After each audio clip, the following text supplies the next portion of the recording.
सुप्रभात, good morning. कैसे हैं आप सभी? आशा करते हैं आप सभी अच्छे होंगे। आगे बढ़ने से पहले आपको मैं अपना संक्षिप्त परिचय देता चलूं। मैं तरुण सर, यहाँ आज़ाद ग्रुप में मैं आज़ाद जेपीएससी एकेडमी को संभाल रहा हूं और उसके साथ ही साथ एग्ज़ाम इंडिया पर मैं नियमित रूप से हिंदी व्याकरण को लेकर चलूँगा। तो आप सभी जितने भी हिंदी व्याकरण पढ़ने वाले हैं वो सभी अब जग जाइए, क्योंकि क्लासेस स्टार्ट होने वाली है। तो आज मुझे आपको हिंदी क्यों पढ़नी चाहिए इस विषय पे चर्चा करनी है। आपको हिंदी भाषा की क्या उपयोगिता है आपके लाइफ में, उसके बारे में चर्चा करनी है। तो जितने भी आप किसी भी प्रतियोगी परीक्षा से जुड़े हुए हैं इस वीडियो को देख सकते हैं। ये वीडियो आपके लिए काफ़ी लाभान्वित होगी। ठीक है, तो चलिए सबसे पहले आपको ये बता दें कि हिंदी वीडियो कहाँ लेके आ रहा हूँ मैं। तो ये है आपका एग्ज़ाम इंडिया, है ना। आप एग्ज़ाम इंडिया खोलेंगे, एग्ज़ाम इंडिया, इस पे आप जुड़ सकते हैं, है ना। आज़ाद आईएएस एकेडमी,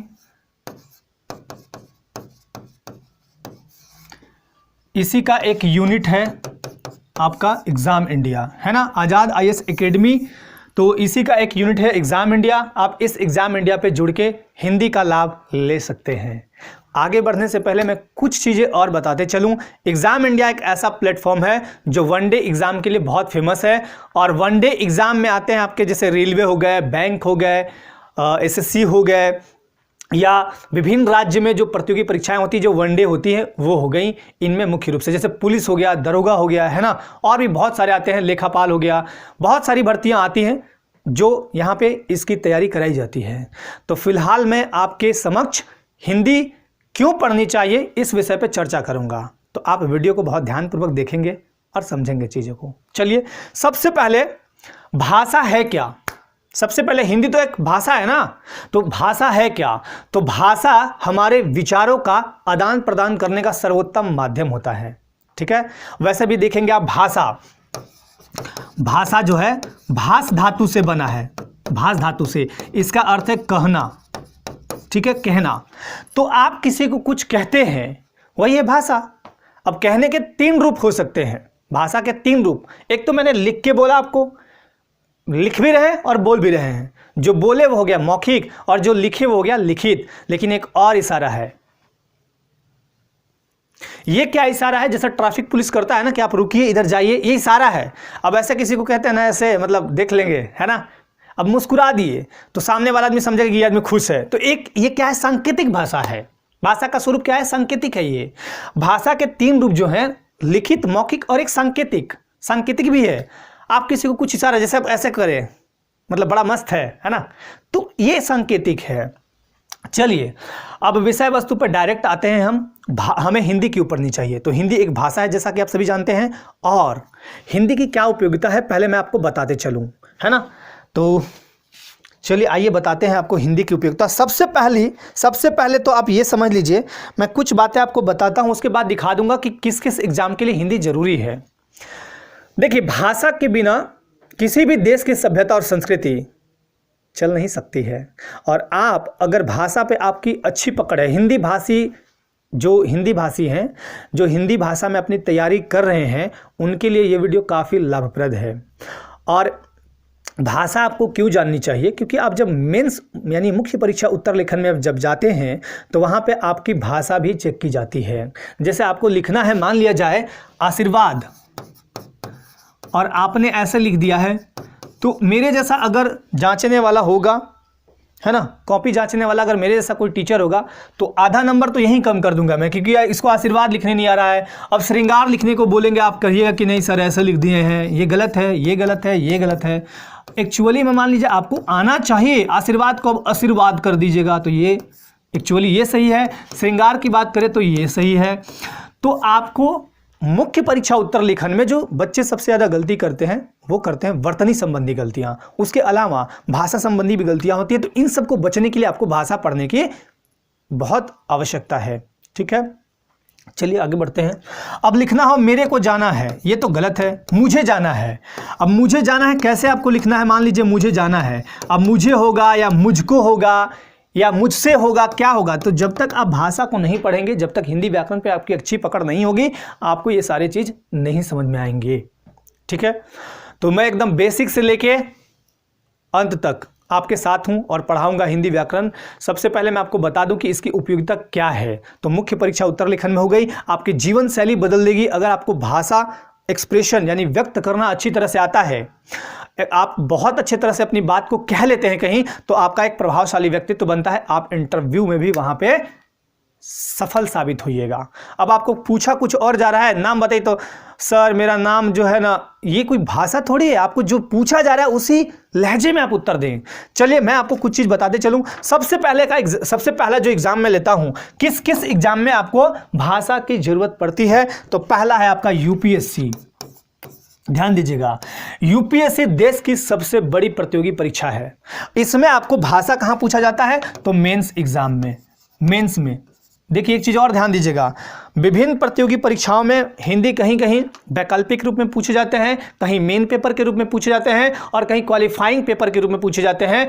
हिंदी भाषी जो राज्य हैं वहां मैक्सिमम जगहों पे ये चीज किया जाता है, या तो वो वैकल्पिक विषय रखते हैं या मेन सब्जेक्ट रखते हैं या क्वालिफाइंग नेचर का रखते हैं। तो यूपीएससी ने नियम निकाला और यूपीएससी ने कहा कि हम यहाँ मेंस में एक पेपर रखेंगे, वो होगा हिंदी का। और हिंदी के यहाँ दो रूप देखने को मिलेगा। हिंदी में मतलब क्या पूछेगा, यहाँ पे स्वरूप क्या होगा, तो एक तो होगा व्याकरण और दूसरा होगा गद्यांश। जिन्होंने मेरा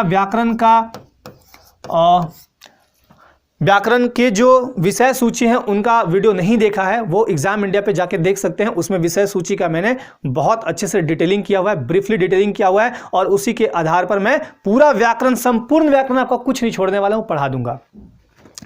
दूसरा एग्जाम होता है जितने भी टीचर्स का एग्जाम है, जितने भी टीचर्स के एग्जाम है, स्टेट के मैं बात कर रहा हूं। सेंट्रल में अगर बात करें हम सीटेट की, तो सीटेट में 30 नंबर के हिंदी पूछे जरूर जाते हैं, लेकिन वहां मैक्सिमम क्वेश्चन अगर हम मान ले 24, 25, 26, तो वो होते हैं आपके पैडागोजी से संबंधित, पैडागोजी वाले होते हैं। बाकी 2, 3, 4 क्वेश्चन व्याकरण से होते हैं, तो उसके लिए व्याकरण उतना पढ़ने की जरूरत नहीं है।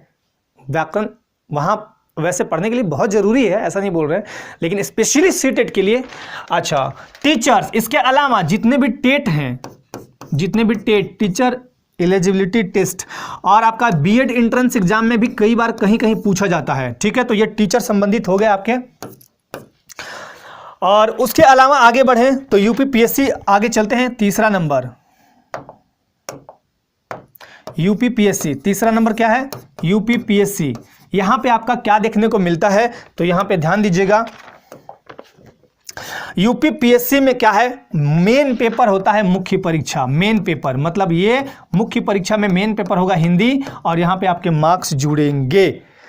और यहां पे एक आता है समीक्षा अधिकारी। समीक्षा अधिकारी का पद आता है, तो समीक्षा अधिकारी में आपके होंगे एक पेपर पीटी में और एक पेपर मेंस में।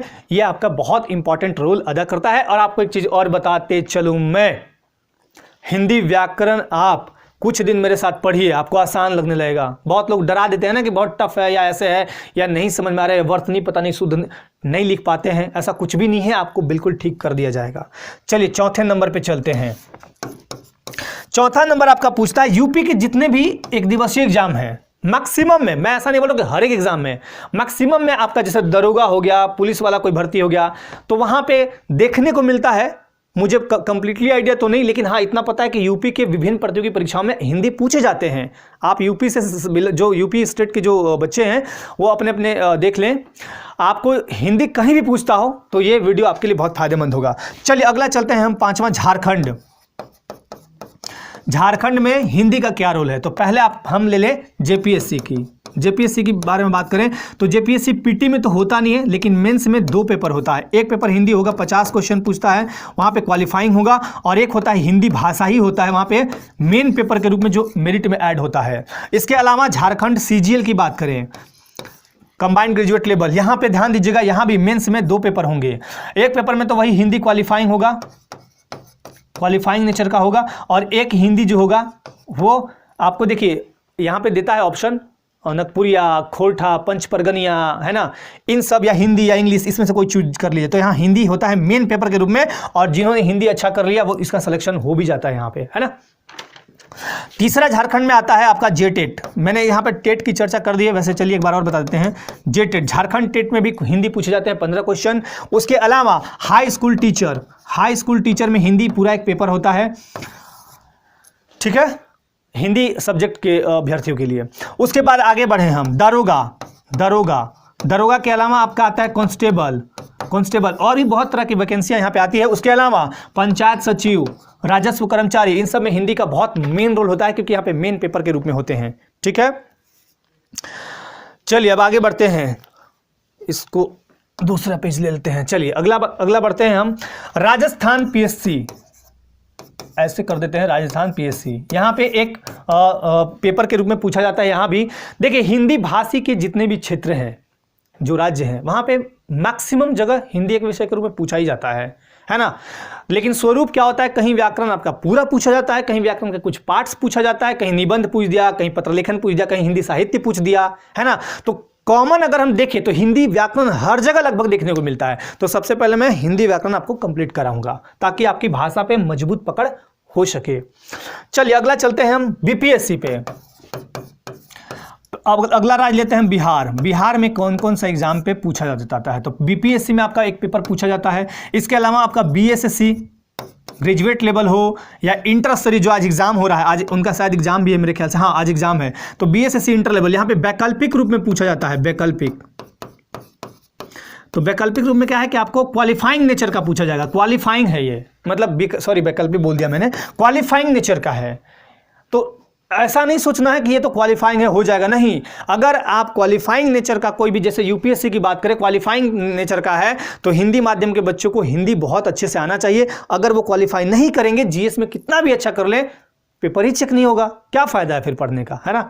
तो चलिए यहाँ पे ये हो गया। उसके बाद बिहार पुलिस में भी पूछे जाते हैं, और बिहार के विभिन्न प्रतियोगी परीक्षाओं में भी पूछे जाते हैं। उसके अलावा छत्तीसगढ़ की बात करें तो छत्तीसगढ़ लोक सेवा आयोग में भी पूछे जाते हैं, विभिन्न प्रतियोगी परीक्षाओं में यहाँ और पूछे जाते हैं। मध्य प्रदेश की बात करें तो यहाँ भी लोक सेवा आयोग और विभिन्न प्रतियोगी परीक्षाओं में पूछे जाते हैं। उसके अलावा बात करें हम एसएससी स्टाफ सिलेक्शन कमीशन, जिसका मतलब भारत वाला, केंद्र वाला, कोई स्टेट वाला नहीं बोल रहे, केंद्र वाला, यहाँ पे आता है junior Hindi translator, junior Hindi translator. तो यहाँ भी आपका हिंदी पूछा जाता है। उसके अलावा एसएससी में एक पद आता है कांस्टेबल का, जो कि अभी 56,000 या कुछ समथिंग ऐसा चल रहा है, बहाली उसका प्रोसेस में है। यहाँ भी 25 क्वेश्चन हिंदी व्याकरण के पूछे जाते हैं। ये भी इंपॉर्टेंट है उन बच्चों के लिए भी जो कांस्टेबल का तैयारी करते हैं। उसके अलावा आगे बढ़े हम तो ध्यान दीजिएगा, और ये कांस्टेबल के लिए तो बहुत रामबान है, क्योंकि 100 ही क्वेश्चन पूछता है, इसी में मेरिट बनना है, और 25 में अगर आप 23-24 मार्क्स ला रहे हैं तो आप मेरिट में ऐसे ही आगे बढ़ गए। उसके अलावा नेट जेआरएफ में है, यहाँ भी हिंदी पूछी जाती है। तो विभिन्न प्रतियोगी परीक्षाओं में हिंदी के स्वरूप को आपने देखा, हिंदी बहुत जगह पूछे जाते हैं। और भाषा पर नियंत्रण प्रवाह जब तक आपका नहीं है, या भाषा पर जब तक आपके मजबूत पकड़ नहीं है, हिंदी को अच्छे से आप नहीं कर सकते हैं। तो हिंदी भाषा को पढ़ने से पहले आप पहले एक बार अपने माइंड में ये मेकअप कर लें कि मेरी हिंदी अच्छी हो जाएगी। पहले आपको मन से मजबूत करना है, हमें मन से एक बार मजबूत हो गया ना, तो फिर कोई दिक्कत नहीं है। अब आप पहले ही लेके बैठ गए कि हिंदी बहुत मतलब टफ है, नहीं हो पाएगा, कैसे होगा। किसी भी बच्चे को मैं बोल रहा हूं, या कांस्टेबल का हो या वो यूपीएससी लेवल का हो, बात वो नहीं, बात है कि आप पहले मन में बैठा लीजिए, तो हिंदी आपकी कहीं नहीं जाने वाली है। और कल मैं हिंदी का फर्स्ट वीडियो आपके समक्ष लेकर आऊंगा। ये आपको हिंदी क्यों पढ़नी चाहिए इसलिए बताया। एक कारण और है हिंदी क्यों पढ़नी चाहिए। एक तो ये कारण हुआ कि आपके प्रतियोगी परीक्षा में आपकी महत्वपूर्ण भूमिका है इन सब की, हिंदी की। एक और महत्वपूर्ण कारण है कि भारतीय संविधान में, ध्यान दीजिएगा, 8वीं अनुसूची में, ध्यान दीजिएगा, अनुसूची टोटल कितने हैं कमेंट में आप बता सकते हैं। पहले तो 8 ही थी, अभी वर्तमान टाइम में कितनी है। तो 8वीं अनुसूची में 22 भाषाओं का वर्णन किया गया है। ध्यान दीजिएगा, 22 भाषाओं का वर्णन किया गया संविधान द्वारा। मतलब संविधान द्वारा, ये हम संवैधानिक लिख देते हैं, इस समय कहीं भी अंग्रेजी का स्थान नहीं है। अंग्रेजी को संविधान ने दर्जा दिया ही नहीं है, मतलब 22 भाषाओं में नहीं रखा है अंग्रेजी को। ठीक है, इन 22 भाषाओं के लिए 22 लिपियां हैं। लिपियां कितनी है? तो 22 ही लिपियां हैं। जैसे हिंदी की लिपि देवनागरी है ना। लिपि क्या करता है? बिना लिपि के तो आप पढ़ ही नहीं सकते हैं, है ना। लिपि का काम, जब हम लिपि पढ़ाएंगे, भाषा पढ़ाएंगे, तो लिपि का पूरा डिटेल पढ़ाएंगे। कहाँ से जन्म लिया लिपि, ब्राह्मी लिपि से आया, कैसे आया, वो सब बताएंगे। ठीक है, 8वीं अनुसूची में 22 भाषाओं का वर्णन है। पहले 14 भाषाएं थी। ठीक है, और यही नहीं, भाग 17, संविधान का भाग 17, यहां पे आर्टिकल अनुच्छेद 343 से 351, यहां वर्णन है हिंदी का।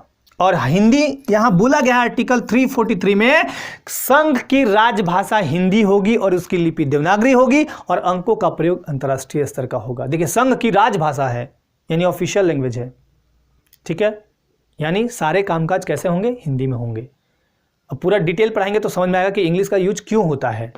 आप कभी देखे होंगे कि सरकार का कोई भी चीज़ निकलता है इंग्लिश में भी निकलता है, क्यों निकलता है उसका पूरा डिटेलिंग करेंगे आने वाले वीडियोज़ में। धैर्य रखें, धैर्य बहुत बड़ा चीज़ होता है। और प्रतियोगी परीक्षाओं की तैयारी में आप अगर आगे बढ़ना चाहते हैं, आप चाहते हैं कि मैं सफल हूँ, तो 3 बातें मेरी याद रखेंगे। पहला, ईमानदारी, अगर आप पढ़ रहे हैं ईमानदारी दिखाइए। दूसरा, धैर्य, और तीसरा, कड़ी मेहनत। अगर आप ये 3 कर पाते हैं तो आपको जीतने से कोई नहीं रोक सकता। ठीक है, चलिए, तो हमें क्यों पढ़ना चाहिए? क्योंकि संघ की राजभाषा हिंदी है और भारतीय संविधान ने भी हमारे हिंदी को मान्यता दी है। तो हिंदी हमारे देश की राष्ट्रभाषा के साथ साथ राजभाषा भी है, इसलिए हमें हिंदी पढ़ना चाहिए, हिंदी भाषा को जानना चाहिए। आशा करते हैं आज के वीडियो में आपको ये समझ में आया होगा कि हिंदी हमें क्यों पढ़नी चाहिए, हिंदी की ज़रूरत क्या है। कमेंट के माध्यम से आप बताइएगा, जो भी आपको लगे वो सुझाव दे सकते हैं। कल से मैं वीडियोज़ लेके यहाँ पे एग्ज़ाम इंडिया पे आऊँगा। कल से आपका क्लास रेगुलर ही कर दूंगा, मैं हिंदी रेगुलर ही कर दूंगा। तो टॉपिक आप देख लीजिएगा, तैयार रहिएगा, और क्लासेस नियमित रूप से चलेंगी यूट्यूब पर। ठीक है, एग्ज़ाम इंडिया पर। तो आज के लिए धन्यवाद। स्वस्थ रहे, मस्त रहे, व्यस्त रहे। जय हिंद।